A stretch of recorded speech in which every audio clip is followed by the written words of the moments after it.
like the idea of a group. U.S. senators Wednesday grilled the chief executives of some of America's largest tech companies, Twitter, Facebook, and Google. At issue, Section 230 of the Communications Decency Act, which protects companies from liability over content posted by users. Twitter's Jack Dorsey and Google's Sundar Pichai said the law is crucial to free expression on the internet.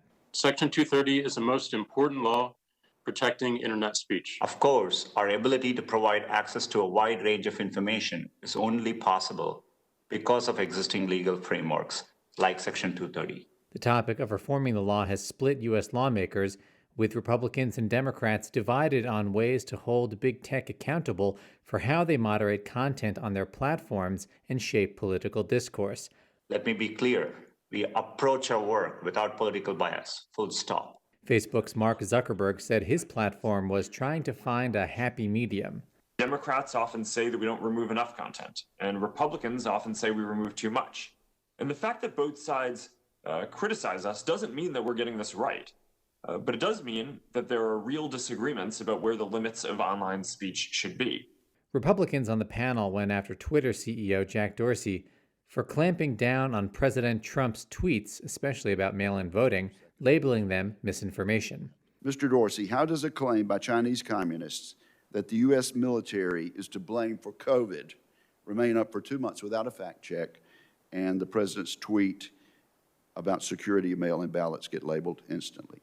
As we think about enforcement, we consider severity of potential offline harm, and we act as quickly as we can.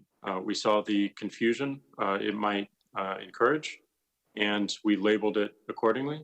Who the hell elected you? Senator Ted Cruz railed against Dorsey for restricting a New York Post article about Hunter Biden. Why did Twitter make the decision to censor the New York Post? We had a hack materials policy When was that policy adopted? In 2018, I believe.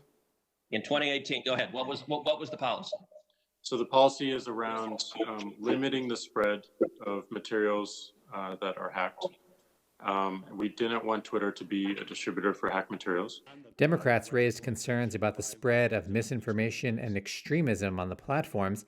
Senator Amy Klobuchar called Facebook's habit of boosting divisive content corrosive.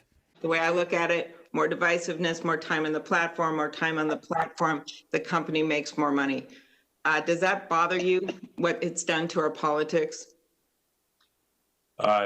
Senator, I respectfully disagree with that characterization of how the systems work. The hearing itself was questioned. Democratic Senator Brian Schatz called Wednesday's panel, just days before an election, nothing more than partisan theater. What we are seeing today is an attempt to bully the CEOs of private companies into carrying out a hit job on a presidential candidate.